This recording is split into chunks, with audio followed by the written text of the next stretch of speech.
Praise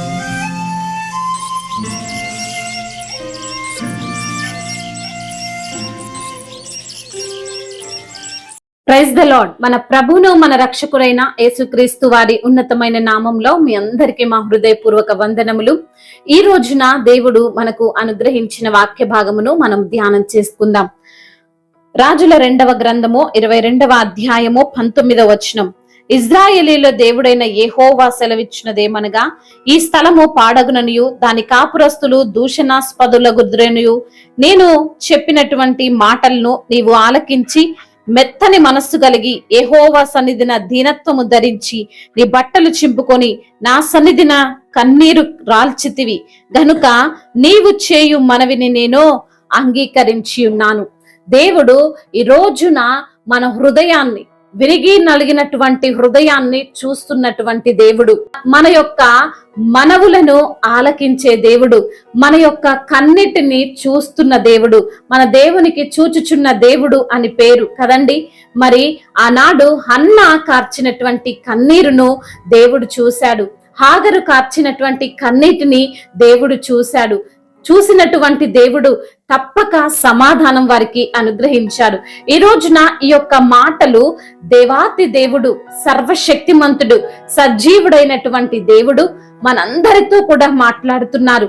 మన మనవి దేవుడు విన్నాడు, మన ప్రార్థన దేవుడు ఆలకించాడు. ఆయన తప్పక సమాధానమును మనకి అనుగ్రహిస్తాడు.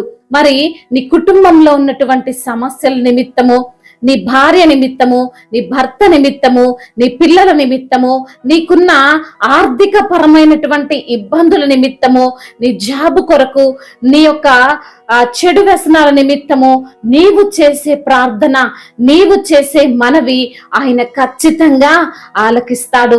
నీవు పశ్చాత్తాపం కలిగి దేవునికి పెట్టేటువంటి మొరను ఆయన తప్పక వింటాడు. ఇక్కడ యోషియా రాజు మరి ఇజ్రాయేలు ప్రజల్ని, యూదా వారిని ఏలుతూ ఉండగా మరి యూదా రాజు అయినటువంటి యోషియాతో దేవుడు మాట్లాడుతున్నాడు. మరి నీవు నా సన్నిధిలో నిందారహితంగా కన్నీరు కార్చుతూ పశ్చాత్తాపడి మరి నేను నీపైకి ఎటువంటి కీడు రాకుండా నీవు ప్రార్థన చేశావు. ఆ ప్రార్థన నేను అంగీకరించాను. నువ్వు బట్టలు చింపుకొని ప్రార్థన చేశావు. నీ విరిగిన నలిగిన హృదయముతో నీవు మనవి చేశావు. ఖచ్చితంగా నీ మనవిని నేను ఆలకిస్తున్నాను. నీకు రావలసిన కీడును నేను రానివ్వకుండా ఇప్పుడే దాని నుండి నీకు ఆ కీడు నీ పైకి రాకుండా నేను ఆపుతున్నాను అని రాజుతో, యూదా రాజుతో దేవుడు మాట్లాడుతున్నటువంటి మాట అండి ఇది. అయితే ఈ రోజున దేవుడు నీతో కూడా మాట్లాడుతున్నాడు. నీవు దేవునికి విరోధంగా చేసినటువంటి కార్యాలను, దేవునికి నీవు ఆయాసపరిచినటువంటి పరిస్థితులను దేవుని సన్నిధిలో, యేసయ్య సన్నిధిలో నీవు ఒప్పుకొని విడిచిపెడితే దేవుని యొక్క కనికరాన్ని నువ్వు పొందుకుంటావు. నీవు చేసే ప్రతి మనవి ఆయన ఆలకిస్తాడు. నీవు చేసే ప్రతి ప్రార్థన ఆయన ఆలకిస్తాడు. మన దేవుడు చెవులను కలగజేసిన దేవుడు, నోటిని కలగజేసినటువంటి దేవుడు. ఆయనకు వినపడని మాట అంటూ ఏది ఉండదండి. మన హృదయ అంతరంగములను దేవుడు ఎరిగి ఉన్నాడు కదా. మరి మనము చేసే మనవి, మనము పెట్టే మొర, మనము కార్చే కన్నీరు అన్ని ఆయన చూస్తూ ఉన్నాడు. మనకు సమాధానం ఇస్తాడు. అంత మాత్రమే కాదు గాని మనకి కీడు చేయదలిచిన వారు, మన పైన వేసే ప్రణాళికలు అన్ని కూడా దేవుడు చూస్తున్నాడు. మనకి ఎవరైతే కీడు చేయాలని తలస్తారో ఆ కీడునంతటిని దేవుడు మనకు మేలుకరంగా మారుస్తాడు. తప్పక ఈ రోజున నీ మనవి దేవుని సన్నిధిన చేరిందని నువ్వు నమ్ము. నీకున్న ఇబ్బందులన్నిటినీ దేవుడు తీసివేస్తాడని నమ్ము. దేవుణ్ణి నమ్మిన వారిని ఆయన ఎప్పుడు కూడా సిగ్గుపరచడు, ఆయన ఎప్పుడు కూడా మోసపరచడు.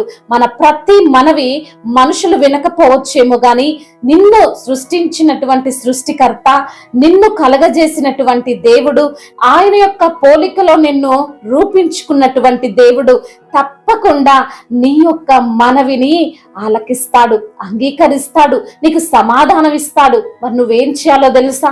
దేవుని యొక్క సన్నిధిలో నీవు యథార్థముగా, నమ్మకంగా కనిపెట్టుకొని ప్రార్థన చేయాలి. ఆయన ప్రార్థనను ఆలకించేవాడు. ప్రార్థనను అంగీకరించే దేవుడు. నీ ప్రార్థనను ఎప్పుడు కూడా ఆయన త్రోసి వేయనని దేవుడు ఈ రోజున మాట ఇస్తున్నారు. మన యేసయ్య గొప్ప దేవుడు.